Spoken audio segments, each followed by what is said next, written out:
This is a eulogy to my father who passed away on Sunday, November 12th. Um, and yeah, I think it sort of summarizes a lot about his life and my relationship and life in general. So, anyway, here it is. Life is life. We all have our ups and downs. We all make plenty of mistakes. We all love. We all have moments of joy. We all have fun. We all have hardship. It's all there, all of it. Some hard to make sense of meaning and purpose that comes in all kinds of interesting and odd packages. My dad's life had it all. The first part of his life was filled with fun, loving parents, his sister Cheryl, aunts and uncles, cousins and friends. He had a deep love of sports. As a kid, he actually tossed a Little League no-hitter. He struck out 13 of 15 batters in 5 no-hit innings, and I have the original copy of the Akron Beacon Journal to prove it. He was a scratch golfer, a high school soccer stud at US, a private school in Cleveland that I remember he had a lot of pride in. He traveled. He loved his cars, his friends, his alma mater, the University of Miami, Florida, his ZBT fraternity, marrying my mom, his golfing buddies, my sister Betsy, and I would come along as the joys of his life filled with hope and love. Life seemed to be pretty good for my dad in this early part of his life. He traveled the world with my mom, and as kids, we had many memorable vacations to the Bahamas, Hawaii, Miami, and others. He loved to sit on the beach with a cocktail and often just sunburn himself so red that we would call him the lobster. He loved to live large, a lavish life of fine clothing, monogram shirts, good-looking suits, perfectly combed hair. He was tidy and he liked things sharp and smooth. He was also happy at home with our dog Buffy, kicking the soccer ball on our homemade goal or getting his hands dirty in the garden on Kimberly Road. He loved his music, which ranged from Yanni, Kenny G, Al Jarreau to REO Speedwagon, Chicago, Journey, Stevie Nicks, Van Halen, and even a little Guns N' Roses.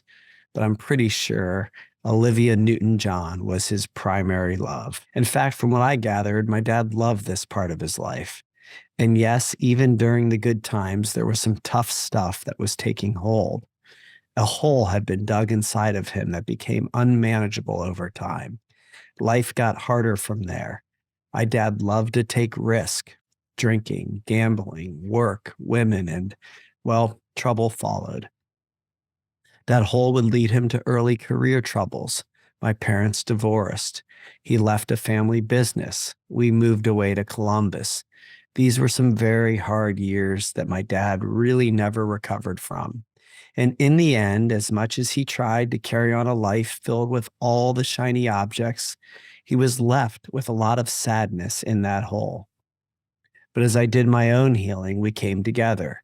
We had some beautiful conversations. I got curious with him and started to really understand it all so much better. We discussed everything we could, and when completed, I was left firmly believing it wasn't his fault. He did the best he could, and sure, he could have done better, but I believe that nobody wants to end up like the way it did for him, so it had to be his best. And he took full responsibility for all of it.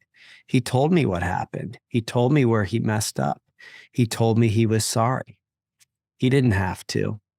I saw sorry from the moment I pulled up to his apartment. I smelled sorry when I opened the screen door. I cleaned sorry out of the carpet from accidents the night before. I saw sorry in the refrigerator full of malt liquor. He was so appreciative of my care for him that he tried to give me all that he had in return, from grill tools and silver dollars to old watches and cookbooks. He didn't have anything material to give me in reality, but the attempt, the effort actually gave me exactly what I needed. He loved me. He told me he loved me. Most of his final words to me weren't even recognizable words. They were just sounds that made out the words, I love you.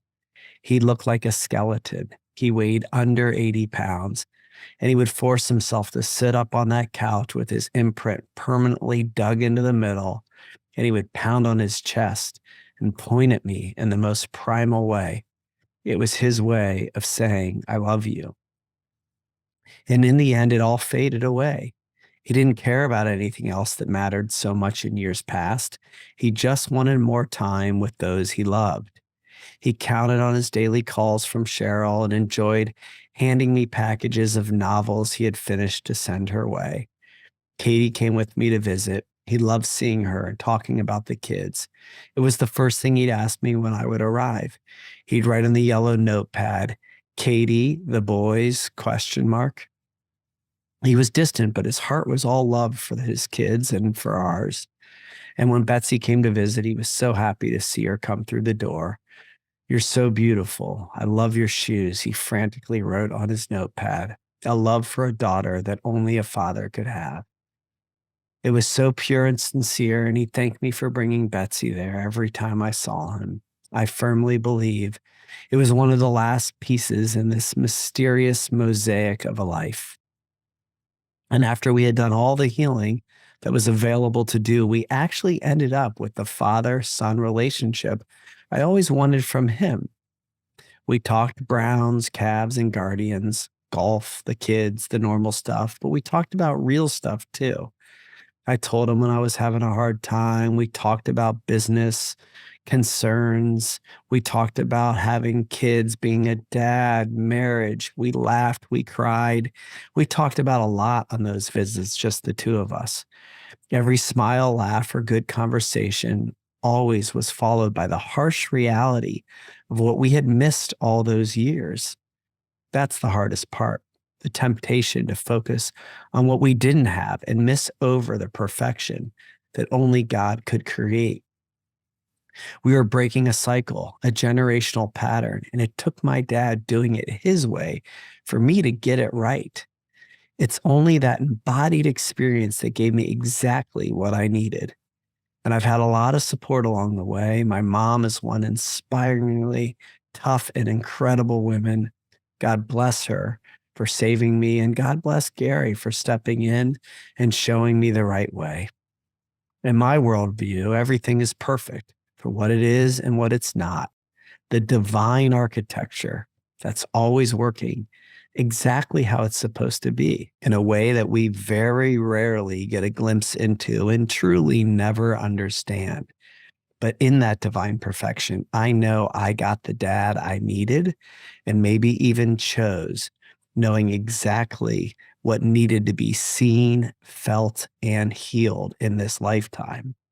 I got the family I needed. I got my sister and brothers. I have Katie and her family, and I have my kids that I love more than anything.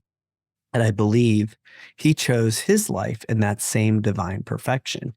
He chose this life of suffering for me and anyone else that learned something from him along the way. It's hard to intellectually make sense of, but I believe at a soul level that it's true, and I love him for that. I told him, and he had a hard time believing me, but I think in the end he did. I was everything he ever wanted in a son. It just came God's way, not Bob's way. So when all the conversations had been had, we spent time in silence. We watched a lot of Hawaii Five-O, I Love Lucy, cooking shows, and his favorite Hallmark movies. In fact, the day before he died, which was the last day he was conscious, I was with him. I sat by his bedside and asked him to turn on the football game. The team up north was playing Penn State. It was a big game, and I thought we'd watch. About 5 minutes in, he turned off the football game and turned on another Christmas Hallmark movie, which I'm pretty sure we had already watched. At first, I was pissed, and then it occurred to me if I was in my final days, about the last thing I'd want to look at is those horrific maize and blue uniforms. And as I sat there getting sucked into another made-for-TV movie, it occurred to me that he loved these Hallmark movies because they were always about love. The bad guy gets captured, The mystery gets solved, the guy gets the girl in the end, and everyone always walks off into the sunset perfectly. And I believe deep down in my dad's soul, that's who he wanted to be. I asked him, "Is this why you like these movies?" And he gave me just a giant big thumbs up, and then reached out to his nurse, Colleen, and I, and we just got in a big group hug. It was a different kind of hug. This one would be the last, and we all knew it. It had a different feeling. It felt like our own sort of dark version of those movies, but it was filled with true love. So we watched in silence, and that was it. I said goodbye, and under the amazing care of Florence, Colleen, Michelle, and his team, he was in perfect hands to let go peacefully. And God bless his caretakers. They're such angels. The way they give their lives to this work, I have no words to express the gratitude I feel for you, but just God bless you. Oh, and a side note, for the last couple of months, he kept writing on his notepad, "Watson is done for the season, thumbs down." And when Colleen, his nurse, called me to say he passed, she said he had the Browns on in the background and they were losing at that point. And I said, well, being a Cleveland Browns fan could kill just about anybody. But moments after he passed, they went on to lead a rare game-winning drive and walk-off field goal for a final score of 33-31, 33 being our lucky number, a number with deep spiritual meaning. So there's that, Dad. What a life. You crushed it in the end. It was hard, and I'm sorry it was so hard for you, but you did it. It's done. It's perfect. You did it. You pitched a perfect game. You birdied 18 after an up and down round. You finally picked the right stock. You hit a 5-team parlay and went double or nothing, but this time it hit and paid big. He loved to gamble. What can I say? You bent the game-winning field goal just perfectly over the goalkeeper. You did it. You won in my book, and it's all done now. You are back with God. You never left. You were always held perfectly. You just forgot. You lost your way, but now you are home. So fly sky high, no middle bun. That was his skyway order for you, Akron people. Rest now, be at peace. Peace and love is all you ever really wanted. It's all we ever really want. I'm sorry you suffered so much, but I know you did it for me, and I'll never be able to thank you enough. Let go. Let go, Dad. It's over. God bless you. I love you. Thank you.